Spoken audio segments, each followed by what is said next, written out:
우선 김밥 재료에 대해서부터 출발할 거예요.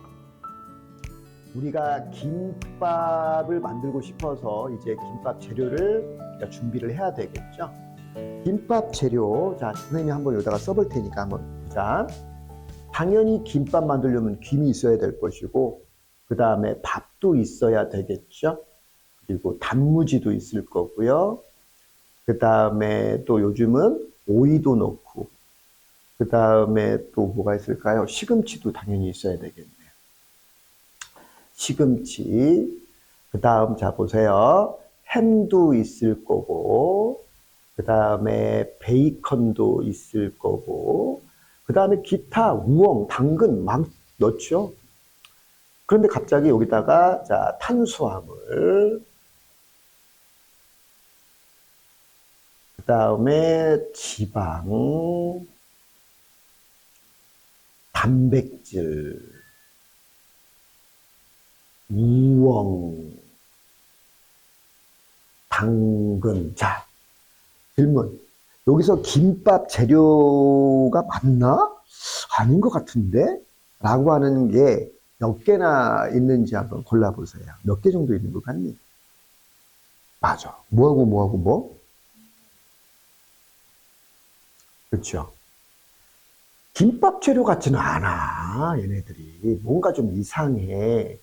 자, 그런데 여기서 등장하는 탄수화물부터 단백질까지 김, 밥, 단무지, 오이, 시금치, 햄, 베이컨, 당근, 우엉 등등등 이런 재료 속에 당연히 들어가 있는 거 맞죠? 그렇죠? 뭐 밥에는 탄수화물이, 그다음에 뭐 햄이나 베이컨에는 뭐 단백질, 뭐 지방 이런 것들이 들어가 있을 거고. 이렇듯 얘네들 탄수화물, 지방, 단백질과 같은 애들이 분명히 이런 나머지 진짜 김밥 재료 안엔 들어있긴 하지만 그렇다고 해서 우리가 탄수화물부터 단백질까지를 김밥의 재료라고는 말하지 않는다라는 거예요. 그럼 이게 뭘까? 그러면 아마 영양소라고 하지 않을까요? 영양소? 그렇죠. 영양소에 탄수화물이라든가 그 다음 지방이라든가 또 단백질이라든가 이런 것들이 존재하겠죠. 자, 그럼 이제 어찌됐든 이제 분리는 했고 이제 김밥 재료가 만들어졌다면 당연히 우리에게는 요리법이 필요하겠죠. 이 재료를 가지고 김밥도 요리니까 그리고 이제 그 요리법을 이용해서 우리는 정말 이제 우리가 만들고 싶었던 최종 결과인 김밥을 만들게 됩니다. 이 김밥을 만들고 보니까 집에서 만든 가정표 김밥도 있을 거고, 그 다음에 고복민 김밥, 또 김간의 김밥, 또 뭐 있니? 김밥 천국 좋습니다. 김밥 천국. 그 다음엔 뭐 또 뭐가 있을까요? 다른 충무김밥. 충무김밥. 그 다음에 또 뭐 있니? 아, 이름이 좀 이상한데 그 동대문에 무슨 시장이더라? 평안시장인가? 거기 근처 가면 그 마약김밥 이름이 좀 이상하죠. 마약이 들어가 있나? 나 처음엔 이 이름 듣고 내가 깜짝 놀랐는데. 마약김밥이래. 왜 마약김밥이냐 했더니 정말 많이 먹게 된다. 끊을 수 없이. 뭐 그러면서 등등등. 이런 김밥들이 있단 말이 더 많죠. 뭐. 그런데 얘네들을 가만히 가격표를 한번 살펴보니까 주로 1,000원짜리 김밥서부터 2,000원짜리, 3,000원짜리, 4,000원짜리, 5,000원짜리 김밥들로 보통 분류가 되더라. 요즘 더 있는 것도 있지만 그래서 예를 들어서 김밥이 1,200원이야. 그러면 아유 1,000원짜리 김밥이나 하자. 1,800원이야. 그러면 얼마? 2,000원짜리 김밥. 뭐 2,200원. 그것도 2,000원짜리 김밥. 뭐 3,700원? 그러면 3,000원짜리, 4,000원짜리 김밥. 이런 식인 겁니다. 그러면 이 메뉴판의 가격표를 보니까 물론 가정표에는 가격을 매길 수는 없겠지만 자, 우리가 돈을 내고 사 먹는 김밥을 보면 대부분 이 가격표 안에 들어오는 수준의 가격대를 형성하면서 서로 공통점이 있는 게 또 뭐냐면 비슷한 가격에는 비슷한 재료들을 쓰더라. 내가 1,000원짜리 김밥 만들면서 5,000원짜리만큼의 재료를 넣을 수는 없을 테니 그러겠죠. 네? 자, 그러면 지금 선생님이 김밥 재료를 가지고 김밥을 만드는 과정과 우리가 원하는 이 문장입니다. 이 문장을 만드는 과정과 완벽히 똑같습니다. 완벽히 똑같아서 우리가 지금부터 원하는 문장의 원리 역시 바로 어디서 나올 거냐? 이 과정에서 나올 겁니다. 자, 해볼게요. 우리가 원하는 건 뭐죠? 문장이라는 최종 결과물을 원하는데 이걸 만들 거야. 아까 나는 문장을 어떻게 표현한다고 얘기했었죠? 이렇게 표현하거나 이렇게 표현하거나 어쨌든 이런 모양으로 문장이 만들어질 텐데 그거 좀 이따가 할 거고요. 그러면 이제 우리는 문장을 만드는 재료. 내가 자주 확인해야 돼. 문장을 만드는 재료를 이제 준비를 해야 되겠죠? 자, 갑니다. 문장의 재료. 이 재료란 말을 뭐라고 하냐면 문장을 만드는 문장의 성분이다. 이런 말을 붙여줘요. 즉 누군가가 문장의 성분 이러면 바로 그건 뭐다? 문장을 만드는 재료가 뭐니? 라는 말과 같다. 자, 그러면 영상을 봤다면 이제 이 질문, 첫 번째 질문 한번 대답을 해야 될 것 같습니다.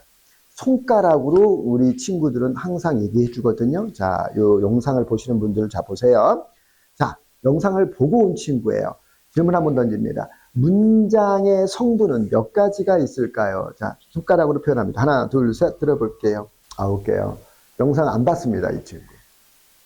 봤다고 하지만 그 거짓말일 같아요. 내가 영상에서 분명히 그걸 얘기했을 것 같은데. 자, 문장을 만드는 재료는 4가지밖에 없어요. 딱 4개예요. 자, 우선 볼게요. 주어. 그 다음 보어. 그 다음 목적어. 그 다음 여기다가 사람들은 전부 다 뭐라고 쓴다? 동사. 주어 동사. 여기서부터가 이제 일단 문제가 됩니다. 자, 보세요. 김밥, 단무지, 오이, 시금치, 햄, 베이컨, 우엉, 당근 등등등 이것을 우리는 김밥 재료라 했고 탄수화물, 지방, 단백질 등등과 같은 것들은 김밥의 재료가 아니라 뭐였다?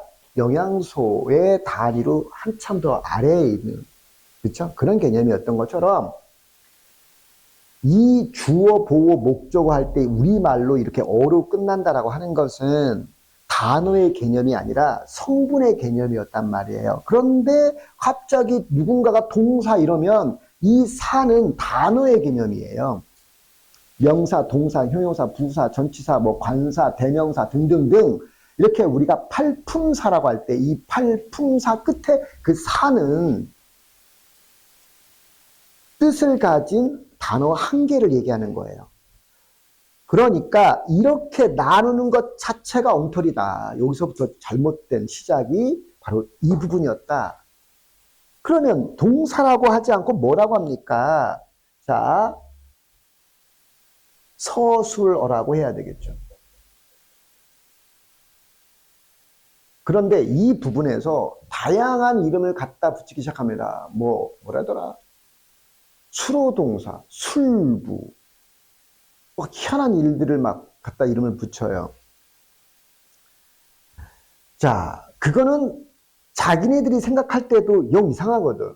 아니, 다 온데 왜 얘는 공사일까? 이상하거든. 그러니까 그 말은 못 쓰겠고, 소수로 이러면 마치 국어의 문법처럼 들릴 것 같으니, 어떻게 해서든 소수로란 말을 쓰기 싫고, 다른 말로 뭔가 표현을 하고 싶고, 그러니까 족보에도 없는 수로, 그 다음에 뭐야? 수로는 서술의 약자겠죠.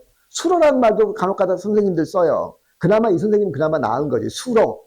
소수로, 다른 말 줄여서 수로 이렇게 하는 선생님. 그 다음에 뭐 술부. 그러면 주어는 주어부, 보어는 보어부. 그럼 왜 주어부, 보어부, 뭐 왜 이상한 말을 또 만들어? 등등등. 하지만 동사가 최악이다. 동사야말로 최악이다. 김밥 재료, 김밥, 단무지, 탄수화물, 지방, 단백질, 우엉 이거랑 똑같은 말이야.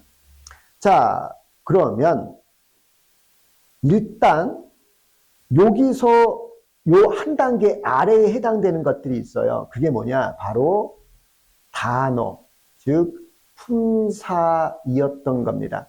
여기에 명사, 대명사,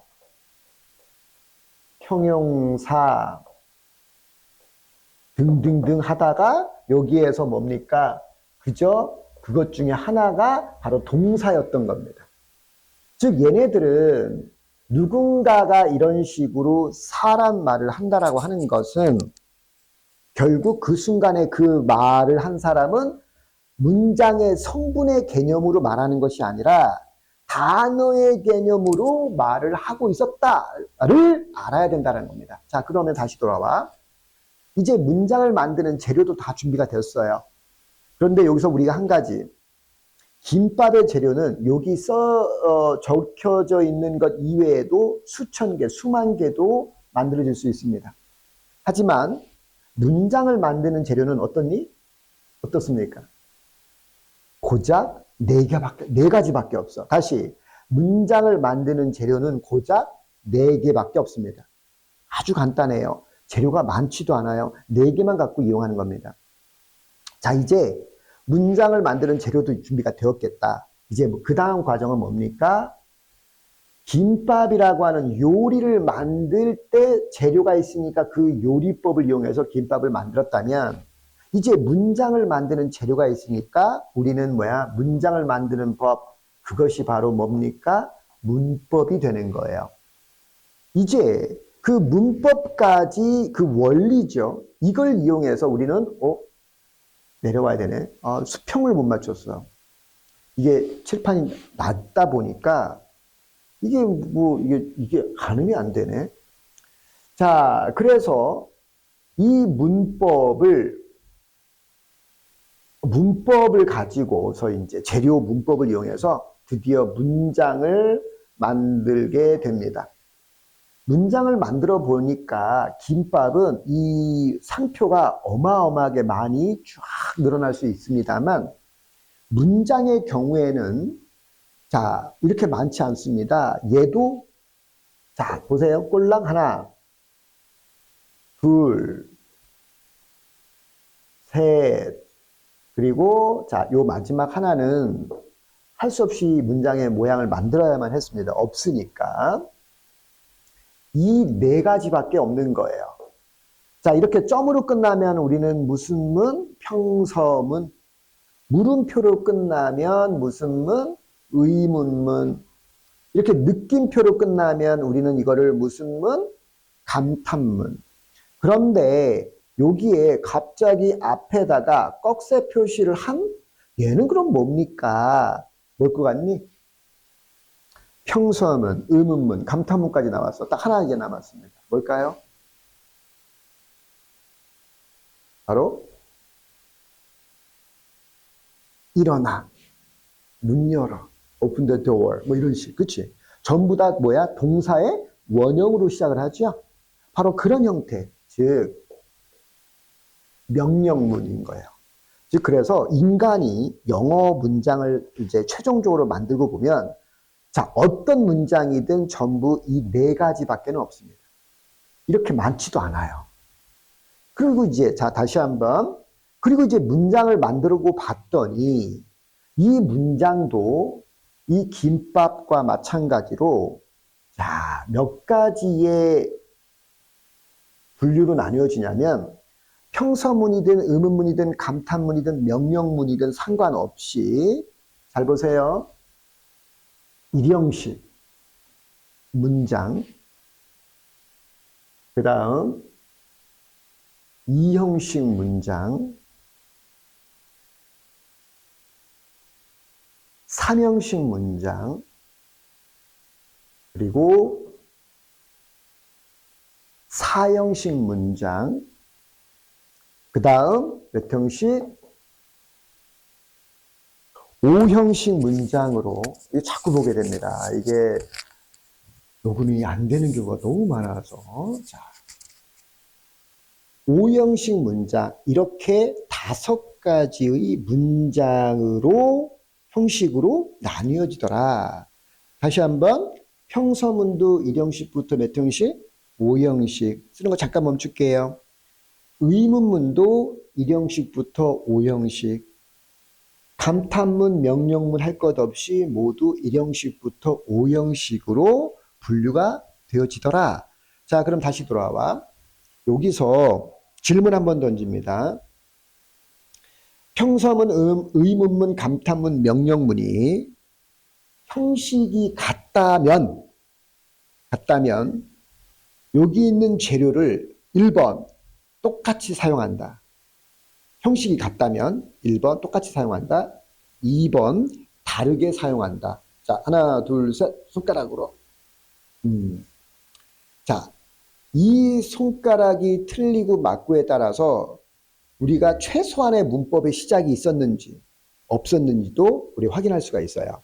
자, 볼까요? 이 영상을 보시는 전국에 있는 많은 학생 여러분도 마찬가지예요. 그렇게 오랜 동안 영어 문법을 배웠다고 하는데, 자, 첫 걸음부터 없었던 겁니다. 아마 여러분도 마찬가지일 가능성이 높은데, 자, 보세요. 여기서 평서문, 의문문, 감탄문, 명령문이 예를 들어서 3형식이다라고 했으면 이 재료를 똑같이 가져다 씁니다. 단 이제 주어 동사라고 하는 선생님들이 얼마나 큰 거짓말을 하고 있는지 바로 이제 증명해 보일게요. 이 평서문과 의문문을 가지고 이제 한번 증명해 보일 겁니다. 평서문과 의문문의 차이가 딱 하나가 있는데 그게 뭘까요? 라고 물어보게 되면 전국에 있는 모든 영어 선생님은 딱 한마디로 공통적인 이야기를 합니다. 어순의 차이. 어순의 차이라고 얘기합니다. 이 어순은 바로 이 어가 문장 성분의 주어, 보어, 목적어, 서술을 얘기하는 겁니다. 알겠니? 자, 그러면 다시 돌아갈게요. 여기서 어순의 순자는 순서를 얘기하는 거예요.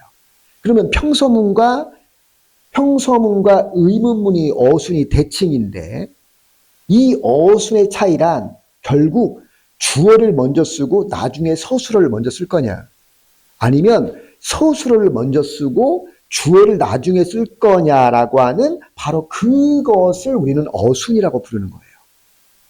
그런데 여기서 주어 동사라고 하는 순간 전혀 말이 안 맞죠. 동사는 단어의 개념이고 우리는 단어의 개념을 얘기하는 것이 아니라 성분을 얘기하고 있다는 말입니다. 그런데 왜 우리는 허구 헛날 학교든 뭐 어디야 학원이든 영어 과외 선생님이든 왜 맨날 우리는 주어 동사 이럽니까?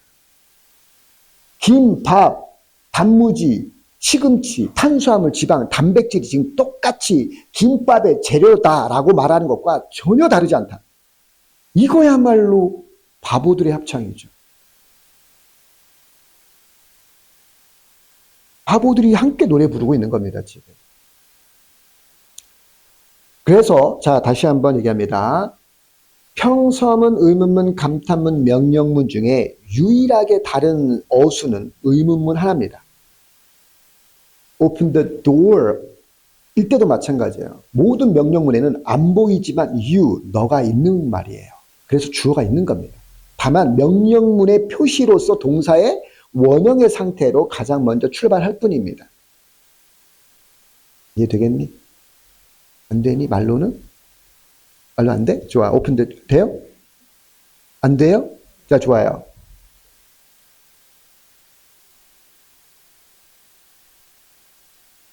읽다고 치겠습니다.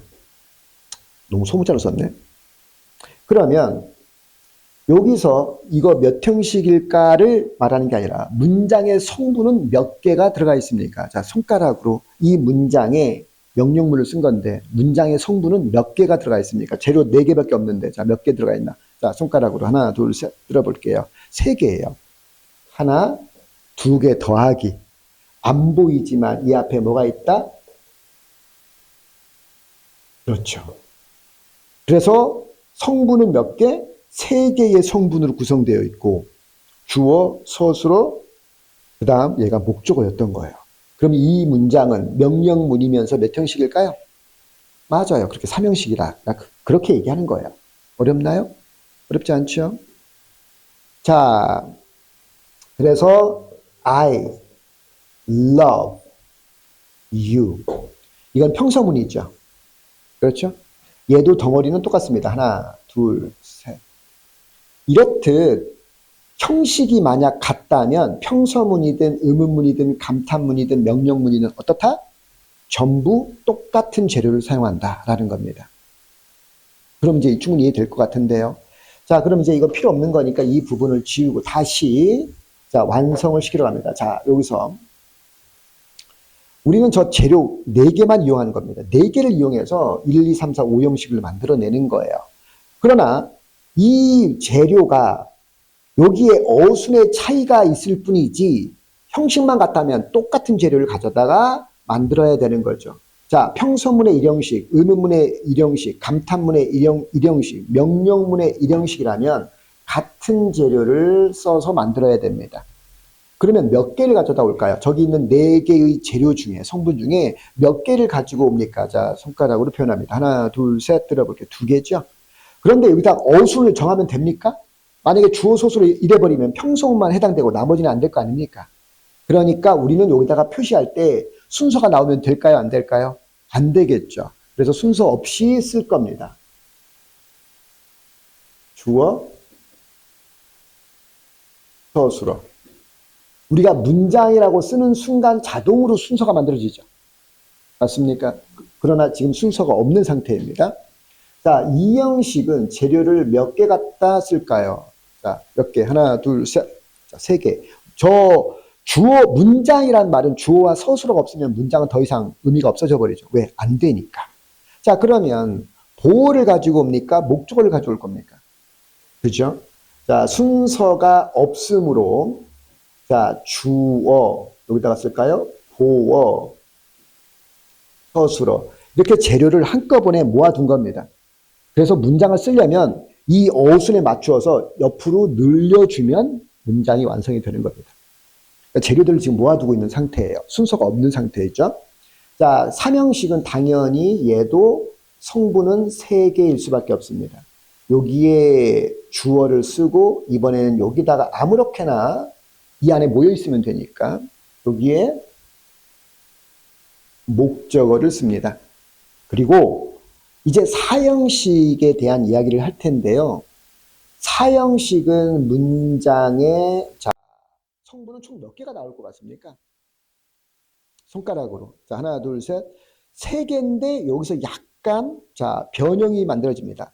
우리 보면 햄하고 베이컨 한번 볼까요? 둘 다 똑같은 고기로 만들지만 맛은 어때요? 전혀 다르지요? 자, 빨리 해야 돼요. 우리가 돼지고기로 저 햄 또는 베이컨을 만드는데요. 2개에게는 맛이 같나요? 다르죠. 하지만 공통점은 뭐죠? 고기, 그렇죠? 돼지고기. 자, 그럼 마찬가지로 4형식이 딱 그렇습니다. 목적어는 목적어인데 하나는 무슨 목적어? 간접 목적어예요. 또 하나는 뭐죠? 목적어는 목적어인데 직접 목적어예요. 즉 목적어가 2가지의 목적어가 나온다. 이 상황에서의 그 목적어는 목적어라고 하는 이 약속으로서의 목적어가 지켜줘야 될 이 약속은 지키고 있대. 그 단어와 단어가 갖고 있는 또는 성분과 성분에서 나오는 의미가 저렇게 햄과 베이컨의 맛이 전혀 다른 것처럼 그 목적어와 간접 목적어와 직접 목적어가 갖고 있는 의미가 서로 다른 의미의 목적어다라는 거예요. 하지만 그럼에도 불구하고 문장에서 원하는 이 약속은 두 개, 둘 다 목적어이므로 그 약속을 지켜줘야 되는 겁니다. 그건 나중에 다시 얘기합니다. 그래서 그림을 어떻게 그려볼까 했다가 이게 좋을 것 같아서 주어, 서술어 이걸 거꾸로 써도 상관은 없습니다. 어차피 이 안에 들어와 있다는 것만 보여주면 되니까. 자, 그러면 이거를 점으로 이렇게 나누어 보도록 하겠습니다.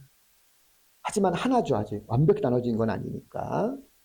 간접 목적어, 직접 목적어가 됩니다. 그래서 크게 엄밀히 보면은 간접 목적어하고 직접 목적어는 전혀 다른 의미이기 때문에 자, 분명히 나눠야 되지만 목적어라는 의미에서의 이 약속은 문법적인 약속은 지켜주고 있기 때문에 목적어로서 약속에 지키고 있는 이름이 같은 목적어라는 걸 공유하고 있기 때문에 어쩔 수 없이 이렇게 점점점으로 분리시켰다. 이 정도만 이해하면 될 것 같습니다. 다음 마지막으로 김밥도 제일 비싼 거잖아.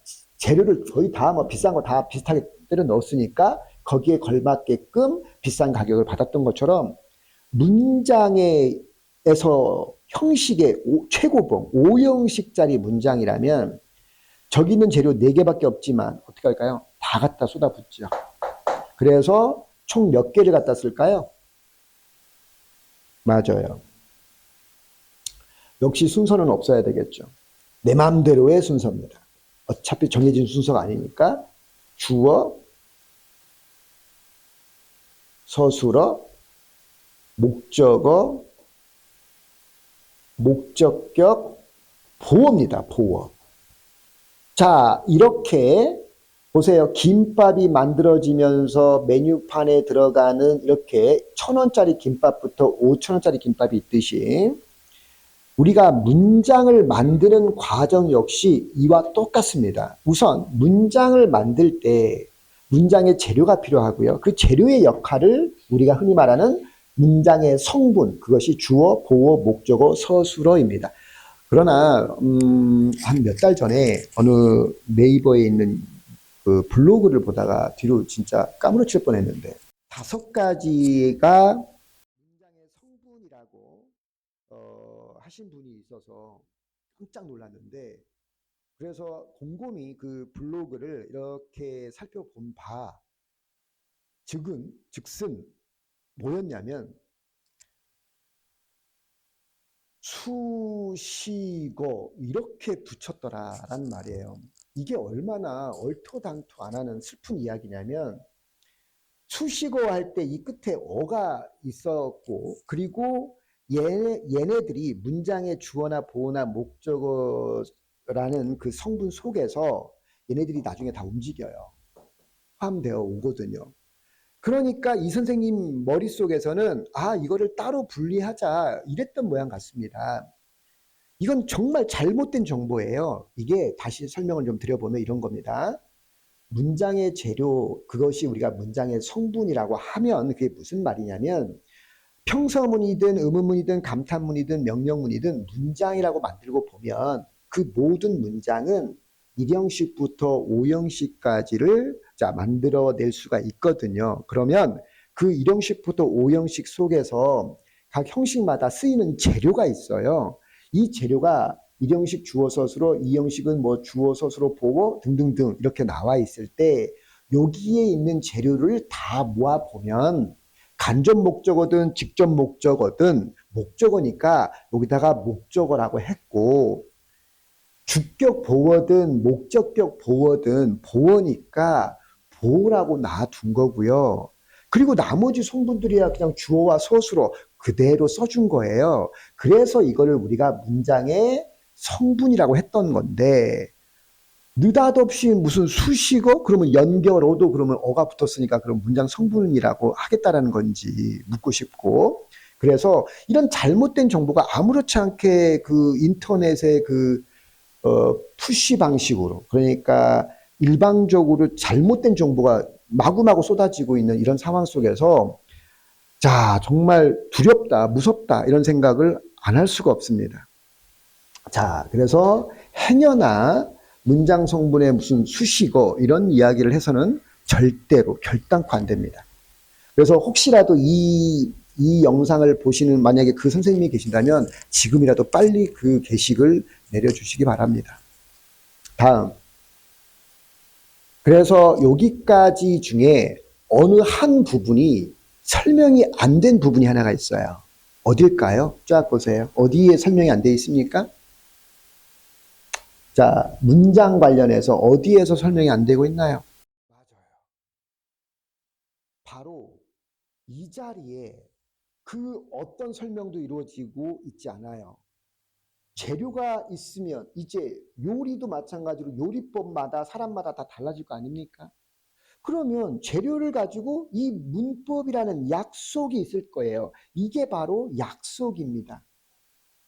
이 재료 4개를 어떻게 어떤 약속으로 지켜서 이렇게 문장을 어순에 맞추어서 문장을 만들 것인가에 우리의 관심이 가게 됩니다.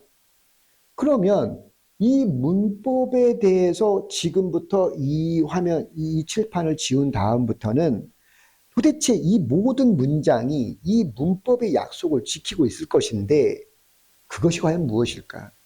이게 문법의 원리, 즉 문장을 만드는 원리가 되는 겁니다. 느낌이 될까요?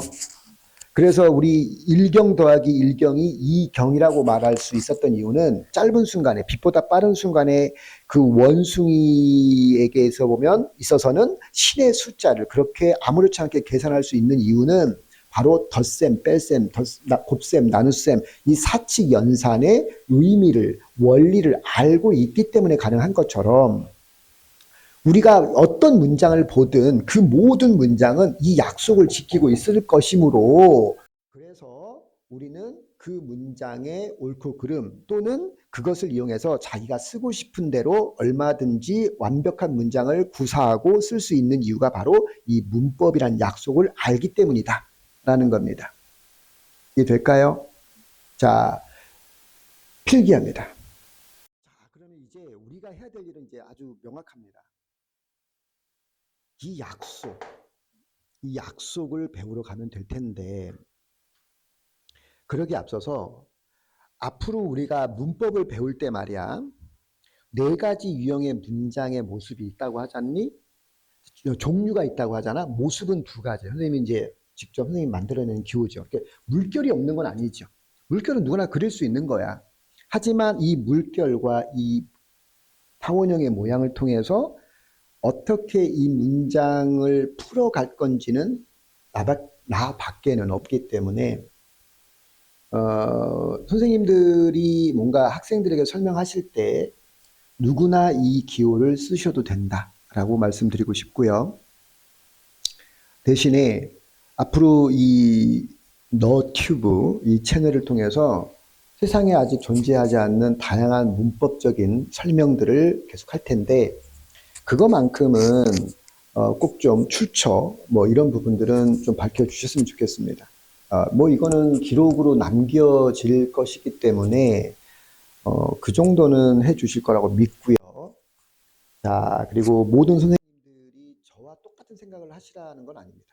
하지만 잘못된 거에 대해서 함께 목소리를 좀 높여주셨으면 좋겠고 우선 주어 동사란 말 표현 좀 하지 않도록 꼭 좀 선생님들이 동참해 주셨으면 좋겠다. 그리고 요즘 젊은 쌤들이 이 다양한 채널에서 주어 서술어라고 말해 주시는 아주 고마운 그 젊은 그 실력 있는 선생님들이 몇 분씩 보이고 있습니다.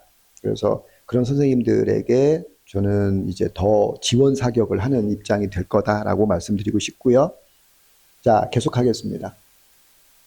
자, 그러면 지금부터는 아주 단순한 이 원리이자 문법이라는 약속을 지금 설명할 것이라서 지금부터 쭉 지울 텐데, 앞으로 설명하는 모든 문장은 평서문, 의문문, 감탄문, 명령문 중에 어순의 차이만 있을 뿐이니까 이 중에 대표, 반장 하나 뽑고 싶어요.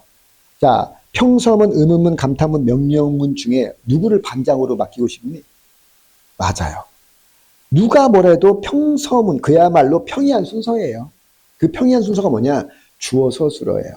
그래서 우리가 형식을 얘기할 때 뭐 주어, 서술어, 뭐 주어, 동사라고 하지만 일반 선생님들은 그 순서가 바로 뭐다? 바로 평서문이라는 거죠. 평이한 순서다. 그게 바로 대표적인 순서다라는 거예요. 됐죠? 그러면 평서문을 기준으로 이걸 설명할 거라는 겁니다. 그러면 이 원리는 나머지 의문문, 감탄문, 명령문에도 그대로 적용되니까 이 어순만 바꾸면 된다라는 거예요. 자, 그럼 지워볼게요. 지금부터는 이제 시간이 조금 그래도 단어 시험도 안 보고 그랬기 때문에 시간적 여유가 있습니다. 계속 있으면 집중이 안 될 수도 있어요. 그죠? 그럴 수도 있으니까 그러면 이렇게 합시다. 잠깐 한 3분 정도 휴식하고 그리고 나서 다시 이제 요것부터 출발하면 될 것 같아요.